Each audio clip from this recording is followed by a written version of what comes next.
2026-27 অর্থ বছরের budget pass, cyber সুরক্ষা ও জুয়া প্রতিরোধ বিল সংসদে অনুমোদিত। আইন শৃঙ্খলা পরিস্থিতি এখন বেশ ভালো, দাবি স্বরাষ্ট্রমন্ত্রীর। আজ 1 জুলাই 24-এর এই দিনে নতুন গতি পায় রক্তাক্ত গণ আন্দোলন, পতন হয় 15 বছরের স্বৈরাচারী শাসনে। মানবতা বিরোধী অপরাধের মামলায় হাসানুল হক ইনুর 10 বছরের কারাদণ্ড, সাজা পর্যাপ্ত হয়নি, আপিল করবে প্রসিকিউশন। দেখছিলেন সংবাদ শিরোনাম, এবারে বিস্তারিত। জাতীয় সংসদে পাশ হয়েছে 2026-27 অর্থ বছরের 9,38,000 কোটি টাকার বাজেট। স্পিকার হাফিজউদ্দিন আহমদের সভাপতিত্বে কণ্ঠভোটে নতুন অর্থ বছরের বাজেট পাশ হয়। কালো টাকা সাদা করার সুযোগ বন্ধ ও ব্যাংক অ্যাকাউন্টে টিন বাধ্যতামূলক না রাখা সহ বেশ কিছু সংশোধনী আনা হয়েছে বাজেটে। এছাড়া জুয়া ও বেটিং বন্ধে পাবলিক গ্যাম্বলিং অ্যাক্ট রহিত করে জুয়া প্রতিরোধ বিল 2026 এবং সাইবার সুরক্ষা বিল 2026 সংসদে পাশ হয়েছে। রিপোর্ট রিশান নাসরুল্লাহ। পরিবর্তিত বাংলাদেশে বিএনপি সরকারের প্রথম বাজেট আগামীর অর্থনীতিতে কেমন পরিবর্তন আনবে সেটি নিয়ে দীর্ঘ আলোচনা জাতীয় সংসদে। সরকার ও বিরোধী দলের আলোচনা সমালোচনা শেষে প্রস্তাবিত বাজেটে 64টি বিষয়ে সংসদে এনে বাজেট পাশের প্রস্তাব উপস্থাপন করেন অর্থমন্ত্রী। নির্দিষ্টকরণ বিল 2026 সংসদে উত্থাপনের অনুমতি প্রার্থনা করছি। পরে কণ্ঠভোটে পাশ হয় বিএনপি সরকারের প্রথম বাজেট। আমি আমির খসরু মাহমুদ চৌধুরী অর্থমন্ত্রী প্রস্তাব করছি যে 2027 সনের 30 জুন তারিখে সমাপ্য অর্থ বৎসরের কার্যাদি নির্বাহের জন্য সংযুক্ত তহবিল হতে অর্থ প্রদান ও নির্দিষ্টকরণের কর্তৃত্ব প্রদানের উদ্দেশ্যে আনিত বিলটি নির্দিষ্টকরণ বিল 2026 সংসদে অবিলম্বে বিবেচনার জন্য গ্রহণ করা হোক। আপনাকে ধন্যবাদ। সংসদের সামনে প্রশ্ন হচ্ছে, নির্দিষ্টকরণ বিল 2026 অবিলম্বে বিবেচনার জন্য গ্রহণ করা হোক। যারা এই প্রস্তাবের পক্ষে আছেন তারা হ্যাঁ বলুন, যারা এই প্রস্তাবের বিপক্ষে আছেন তারা না বলুন। আমার মনে হয় হ্যাঁ জয়যুক্ত হয়েছে, হ্যাঁ জয়যুক্ত হয়েছে, হ্যাঁ জয়যুক্ত হয়েছে। অতএব নির্দিষ্টকরণ বিল 2026 অবিলম্বে বিবেচনার জন্য গৃহীত হলো। এর আগে মঞ্জুরি দাবির বিরোধিতা করে স্বরাষ্ট্র মন্ত্রণালয়ের বরাদ্দ ও কাজ নিয়ে সমালোচনা করেন সদস্যরা। পরে স্বরাষ্ট্রমন্ত্রী দাবি করেন দেশের আইন শৃঙ্খলা পরিস্থিতি এখন বেশ ভালো। স্বরাষ্ট্রমন্ত্রী যখন বক্তব্য দেন সারা দেশ মুগ্ধ হয়ে শুনে। মাননীয় স্পিকার, আমি একজন আইনের শিক্ষার্থী, আমিও ওনার ডিবেট মুগ্ধ হয়ে শুনি, কিন্তু ওনার এই মুগ্ধতা যদি উনি ওনার মন্ত্রণালয়ে ছড়িয়ে দিতে পারতেন এবং তার মন্ত্রণালয়ের কাজের মাধ্যমে, তাহলে আর এটি ছাঁটাই করে 1 টাকা করার প্রস্তাব আমি রাখতাম না। সমস্ত ক্ষেত্রে একটা বৈপ্লবিক পরিবর্তন দেখতে পেয়েছি, যার জন্য রামিসা হত্যার বিচার হয়েছে 15 থেকে 17 দিনের মধ্যে। মাননীয় বিরোধী দলের নেতা দাবি করেছিলেন 15 দিনের মধ্যে বিচার করতে হবে, 17 দিনে বিচার হয়েছে। এটা বাংলাদেশের রেকর্ড। দলীয় পরিচয়ের ভিত্তিতে এখানে কোনো পুলিশ কোনো অ্যারেস্ট গ্রেফতার করা হয় না, করছে না। অপরাধীকে অপরাধী হিসেবে ট্রিট করছে। সেটা বিরোধী দলীয় পক্ষ থেকে আমরা পেয়েছি। যদি তাদেরও কোনো নেতা কর্মী বিভিন্ন অপরাধে জড়িত হয়, তারা সাথে সাথে ডিসিপ্লিনারি অ্যাকশন নিচ্ছে, সেটা অ্যাপ্রিসিয়েট করি, ধন্যবাদ। আমরাও সেই একইভাবে আইন শৃঙ্খলা পরিস্থিতি উন্নয়নের জন্য কোন রাজনৈতিক পরিচয়কে আমরা কখনো প্রাধান্য দেব না। এদিকে জুয়া ও বেটিং বন্ধে পাবলিক গ্যাম্বলিং অ্যাক্ট রহিত করে জুয়া প্রতিরোধ বিল 2026 এবং সাইবার সুরক্ষা আইন 2026-এর বিল সর্বসম্মতিক্রমে সংসদে পাশ হয়েছে। অনলাইন জুয়া, অনলাইন বেটিং সহ অনুরূপ কার্যক্রম প্রতিরোধ ও এতৎ সংক্রান্ত অপরাধের বিষয়ে দণ্ড প্রদান সহ আনুষঙ্গিক বিষয়ে যুগোপযোগী করে বিধান প্রণয়নের লক্ষ্যে আনিত বিলটি জুয়া প্রতিরোধ বিল 2026 মহান সংসদে পাশ করা হোক। পরে সংসদের অধিবেশন 7 জুলাই পর্যন্ত মুলতবি করেন স্পিকার। রোজ মঙ্গলবার বিকাল 3 ঘটিকা পর্যন্ত মুলতবি করা হলো। রিশান নাসরুল্লাহ, বাংলাভিশন, ঢাকা। ঐতিহাসিক 1 জুলাই আজ 24-এর এই দিনে নতুন গতি পায় রক্তাক্ত জুলাই গণ আন্দোলন। বৈষম্য বিরোধী আন্দোলনের চূড়ান্ত এই অভিযাত্রার মধ্য দিয়েই পতন হয় 15 বছরের স্বৈরাচারী শাসনের। রক্তগঙ্গা পেরিয়ে সেই আন্দোলন চূড়ান্ত রূপ নেয় 5 আগস্ট শেখ হাসিনার দেশ ছেড়ে পালানোর মাধ্যমে। রক্তভেজা সেই আন্দোলনে জীবন উৎসর্গ করে শিক্ষার্থী, রিকশাওয়ালা, নবজাতক শিশু থেকে শুরু করে দিনমজুর সহ অন্তত 1400 মানুষ। সেই গৌরবের কতটা রক্ষা করতে পেরেছেন বিপ্লবীরা? রিপোর্ট মুহিবুল্লাহ মুহিবের।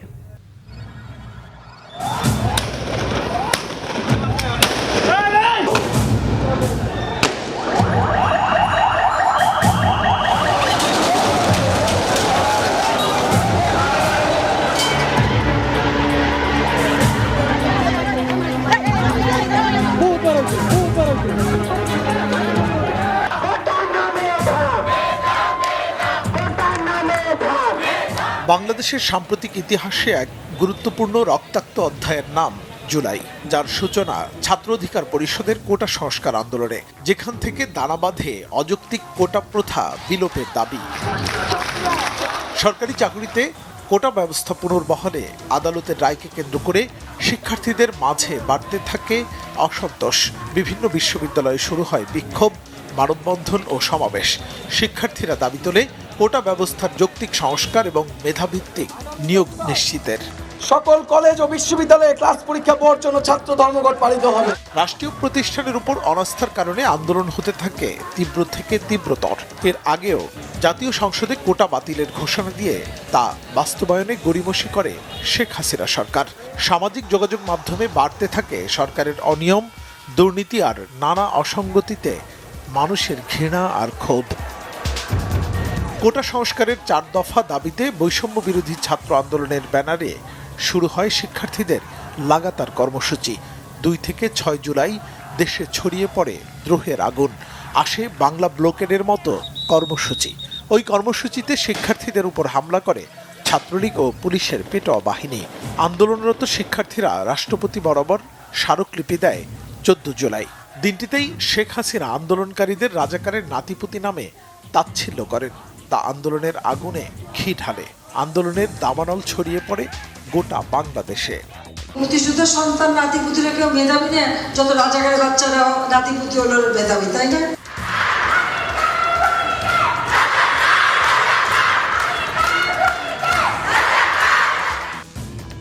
শেখ হাসিনার সেই ব্যঙ্গ বিদ্রুপ করে দেয়া বক্তব্য প্রত্যাহারের দাবি জানান বৈষম্য বিরোধী ছাত্র আন্দোলনের অন্যতম সমন্বয়ক নাহিদ ইসলাম।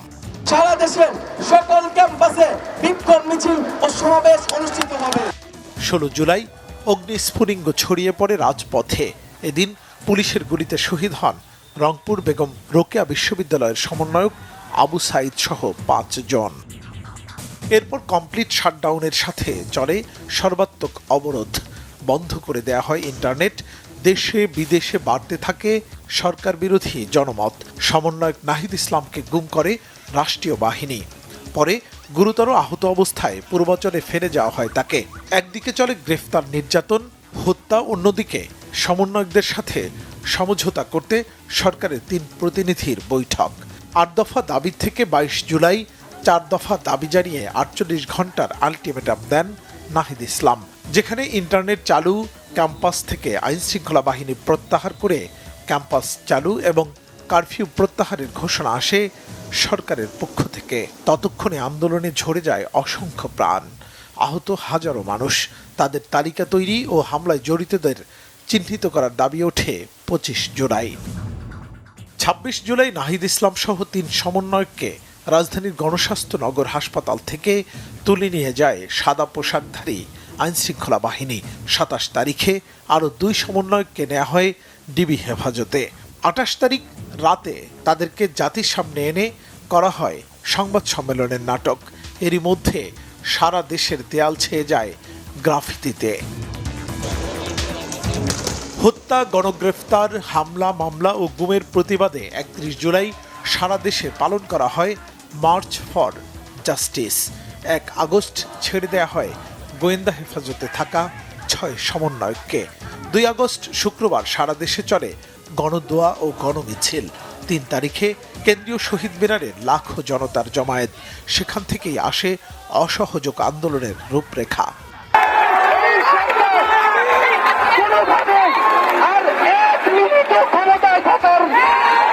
বৈষম্য বিরোধী আন্দোলনের ব্যানারে আসে সরকার পতনের এক দফা ঘোষণা। সেই উত্তাল আগস্টে চারদিক থেকে লাশের খবরের মাঝেই 6 August long march to Dhaka কর্মসূচি ঘোষণা। পরিস্থিতি বিবেচনায় একদিন এগিয়ে 5 আগস্টেই কর্মসূচি পালনের ঘোষণা আসে। 5ই আগস্ট সারা দেশের মুক্তিকামী জনতাকে ঢাকার উদ্দেশ্যে রওনা হওয়ার জন্য আমরা আহ্বান জানাচ্ছি। সেদিনই ফ্যাসিস্টের মসনদ চূর্ণ করার চূড়ান্ত ঘোষণা। সেই ঘোষণার পর রাত থেকেই কারফিউ ভেঙে ঢাকার দিকে ছোটে জনতার ঢেউ। 5 আগস্ট সকালেই অন্যরকম রাজধানী শহরের কোথাও কোথাও ধ্বংসস্তূপ। এরই মধ্যে উত্তরা থেকে গণভবন অভিমুখে আসতে থাকে জনস্রোত। এরপর ঢাকার প্রতিটি প্রবেশমুখ থেকে নামে জনতার ঢল। সকল দাম্ভিকতার অবসান ঘটিয়ে নিজের জীবন বাঁচাতে ছোট বোন রেহেনাকে নিয়ে প্রতিবেশী ভারতে পালান শেখ হাসিনা।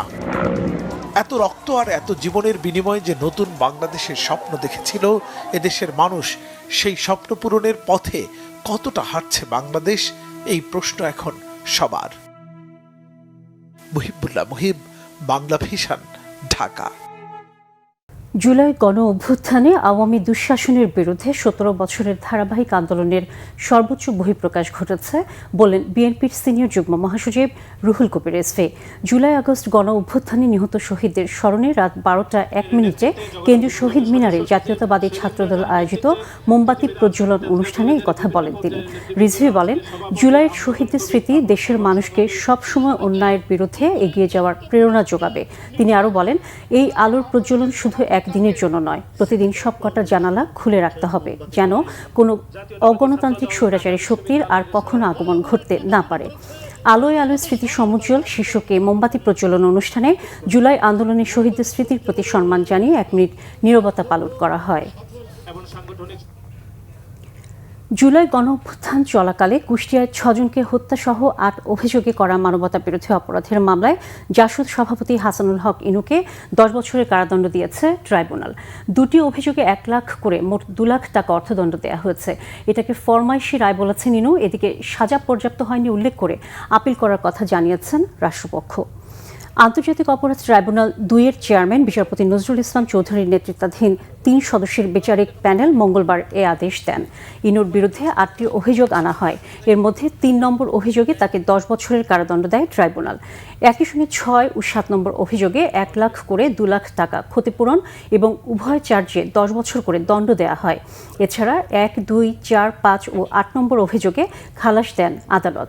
তবে আলাদা আলাদা দণ্ড হলেও তাকে 10 বছরের সাজা ভোগ করতে হবে। 2024 সালের 26 আগস্ট ইনুকে গ্রেফতার করা হয়। নিজের নির্বাচনী এলাকা কুষ্টিয়ায় 6 জনকে হত্যা সহ আন্দোলনকারীদের উপর হামলায় উস্কানি দেয়া, শেখ হাসিনার সঙ্গে থেকে আন্দোলনকারীদের দমনে গুলির নির্দেশ, কুষ্টিয়ার পুলিশ সুপারকে ফোন করে আন্দোলনকারীদের গুলির নির্দেশ দেন ইনু।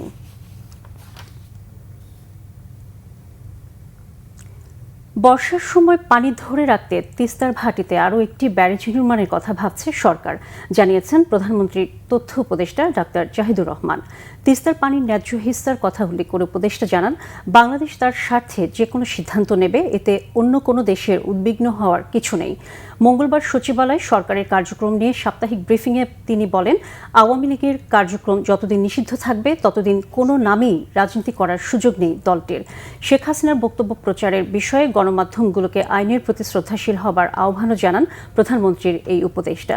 তিনি জানান, ভারত সীমান্তে 165টি এবং মিয়ানমার সীমান্তে 15টি পুশিং ঠেকিয়েছে বিজিবি। তিস্তা মহাপরিকল্পনা নতুন করে শুরু করতে প্রধানমন্ত্রীর নির্দেশের কথা জানান উপদেষ্টা। 106তম ঢাকা বিশ্ববিদ্যালয় দিবস আজ। এবছর দিবসটির প্রতিপাদ্য গণতন্ত্র পুনরুদ্ধার ও উচ্চশিক্ষায় ঢাকা বিশ্ববিদ্যালয়। দিবসটির উপলক্ষে দিনব্যাপী নানা কর্মসূচির আয়োজন করা হয়েছে। সকালে পায়রা চত্বরে প্রধান অতিথি হিসেবে উপস্থিত থেকে বিশ্ববিদ্যালয় দিবসের বিভিন্ন কর্মসূচি উদ্বোধন করবেন উপাচার্য অধ্যাপক ডক্টর ABM ওবায়দুল ইসলাম। বিশ্ববিদ্যালয়ের সব হল ও হোস্টেল থেকে শিক্ষক, শিক্ষার্থী, কর্মকর্তা ও কর্মচারীরা শোভাযাত্রা সহকারে স্মৃতি চিরন্তন চত্বরে সমবেত হবেন। দিবসটি উপলক্ষে বাণী দিয়েছেন প্রধানমন্ত্রী তারেক রহমান। প্রাচ্যের অক্সফোর্ড খ্যাত উপমহাদেশের অন্যতম প্রাচীন ও ঐতিহ্যবাহী উচ্চশিক্ষার এই প্রতিষ্ঠানের শিক্ষক, শিক্ষার্থী, অভিভাবক, সাবেক ও বর্তমান শিক্ষার্থী সহ বিশ্ববিদ্যালয় পরিবারের সকল সদস্যকে আন্তরিক শুভেচ্ছা ও অভিনন্দন জানিয়েছেন তিনি। চতুর্থ শিল্প বিপ্লবের এই যুগে প্রচলিত শিক্ষা কারিকুলামকে আধুনিক ও সময়োপযোগী করার পাশাপাশি বিশ্ববিদ্যালয়ের নতুন কর্মপন্থা নির্ধারণ করার কথা বলেন প্রধানমন্ত্রী। খেলার খবর। বাংলাদেশি দর্শকদের কাছে আর্জেন্টিনা বা ব্রাজিলের তুমুল জনপ্রিয়তা থাকলেও ফ্রান্স ও সুইডেনের ম্যাচ ঘিরে খুব বেশি আমেজ ছিল না ঢাকা বিশ্ববিদ্যালয়ের টিএসসিতে। মঙ্গলবার রাতে বড় পর্দায় খেলা চলাকালীন সময়ে দর্শকদের উপস্থিতিও খুব কম দেখা গেছে এখানে। ব্রাজিল বা আর্জেন্টিনার খেলাকে ঘিরে টিএসসি এলাকায় তিল ধারণের ঠাঁই না থাকলেও ফ্রান্স সুইডেনের ম্যাচে তার উল্টোটাই দেখা গেছে। বড় পর্দার সামনে অল্প সংখ্যক দর্শক থাকলেও দু একজন বাদে বেশিরভাগ দর্শকই ব্রাজিল আর্জেন্টিনার সমর্থক। হাতে গোনা দু একজন ফ্রান্স সমর্থক পাওয়া গেলেও সুইডেনের পক্ষে কারোরই দেখা মেলেনি। 2022 বিশ্বকাপের মতো এইবারও আর্জেন্টিনা ও ফ্রান্স একসাথে ফাইনাল খেলবে এমন প্রত্যাশার কথা জানিয়েছেন অনেকে। তবে শিরোপার দৌড়ে আর্জেন্টিনা বা ফ্রান্সকে এগিয়ে রাখছেন দর্শকরা। আমরা কোনো ধরনের না, যেটা জিতে ওইটাই। আজকে কোনো আশা নাই আর কি, কারণ নিয়ে এমনি দেখতে আসছি, বন্ধুদের সাথে বেরোইছি, খেলা দেখতে বেরোইছি। কারণ আমরা ওই যে রাত্রে ঘুরতে পারি চিন্তা করলাম এদিকে আড্ডা দিমু, খেলাটা দেখে গেলাম। ইনশাল্লাহ এবারও 2026 ওয়ার্ল্ড কাপ ফাইনাল আর্জেন্টিনাই খেলবে, যেটা ফ্রান্সের সাথেই। আমি তো ব্রাজিল কিন্তু খেলা দেখতেছি, এমবাপ্পে খেলাটা দেখি তো ফ্রান্সে। আমি মনে হয় একাই আছে, আর কেউ নাই, সবাই আর্জেন্টিনা আর ব্রাজিল, আর সবাই চাইতেছে ফ্রান্স হারুক। মেবি ব্রাজিল হয়তো বা আলহামদুলিল্লাহ পেরেও যেতে পারে, বাট ফ্রান্সও ভালো টিম। আশেপাশে আমি খবরটা আসলে জানি না, বাট আমি ফ্রান্সের ভক্ত, আমি খেলাটা দেখতে আসছি। আমরা ইনশাল্লাহ ফাইনাল খেলবো এবং ফ্রান্স বা স্পেনের সাথে যার সাথে হোক আমরা দেখে নেবো ইনশাল্লাহ ফাইনালে। সংবাদ শেষ করব শিরোনামগুলো আরেকবার জানিয়ে। 2026-27 অর্থ বছরের বাজেট পাস, সাইবার সুরক্ষা ও জুয়া প্রতিরোধ বিল সংসদে অনুমোদিত। আইন শৃঙ্খলা পরিস্থিতি এখন বেশ ভালো, দাবি স্বরাষ্ট্রমন্ত্রীর। আজ 1 জুলাই 24-এর এই দিনে নতুন গতি পায় রক্তাক্ত গণ আন্দোলন, পতন হয় 15 বছরের স্বৈরাচারী শাসনে। মানবতা বিরোধী অপরাধের মামলায় হাসানুল হক ইনুর 10 বছরের কারাদণ্ড, সাজা পর্যাপ্ত হয়নি, আপিল করবে প্রসিকিউশন। এই ছিল এখনকার মতো। পরের সংবাদ সকাল 10টায়, এর আগে 9টায় রয়েছে নিউজ টপ 10 দেখার আমন্ত্রণ রইল। এছাড়া বাংলা ভিশন সংবাদ ও সংবাদ সংশ্লিষ্ট অনুষ্ঠান দেখতে ভিজিট করুন www.bvnews24.com ও facebook.com/banglavisionnews এবং সাবস্ক্রাইব করুন youtube.com/banglavisionnews। সাথে থাকার জন্য ধন্যবাদ সবাইকে।